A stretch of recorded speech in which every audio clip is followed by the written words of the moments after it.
Rush is having a moment right now. Rush is back on tour with a female drummer. So my connection with Rush starts in 1994. My good friend Tim Nodder opens the Orbit Room. His partner is Alex Lifeson. My band, the Dexters, is the house band. We play there every weekend for 10 years. After Neil Peart's tragedies, Alex starts coming to the club and he basically starts sitting in with us every weekend and he becomes the fifth Dexter. And also, just after that is when Neil Peart came back, they released a covers album. And I'd like to think that his time with the Dexters gave him the idea to do a covers album of stuff that they used to do when they were a cover band. In fact, even some of the songs he did with us, he put on the covers album. So anyways, he starts playing with us and we had some amazing nights and it started to become famous all through the world with Rush fans. We get people flying in from South America. We get people flying in from Europe of hoping to catch Alex in a 100-seat club. And many of them did and it was fabulous. We did shows and it was great. My next gig with Rush was they were doing a concert tour. For those of you who have been to a Rush concert, you know that there are elaborate videos that the band makes, and they're very funny. They're very elaborate, full of special effects, directed by Dale Hislop, does a fabulous job. And they came to me and they said, Lou, we need Spirit of Radio done as a polka, country song, all these like 4 or 5 different versions. So I said, yeah, that sounds great. So anyways, we go into the studio with Geddy because Geddy has to sing these things. But my band, I hire a bunch of guys. We go into the studio. We do Spirit of Radio. Like I said, country, polka, swing, I can't remember. Watch the videos.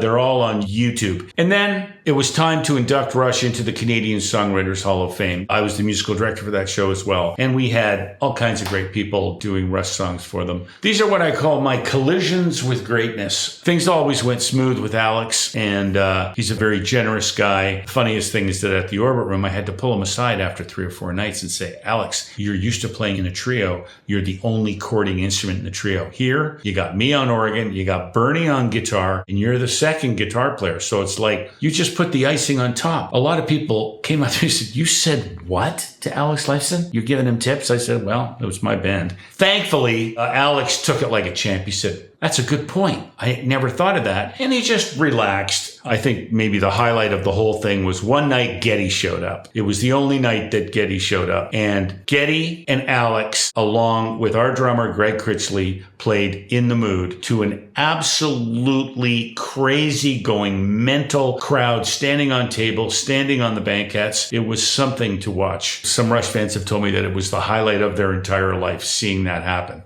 Seeing Geddy Lee play Peter Cardinelli's teardrop precision bass because the horns were cut off. Hopefully we'll insert a picture here.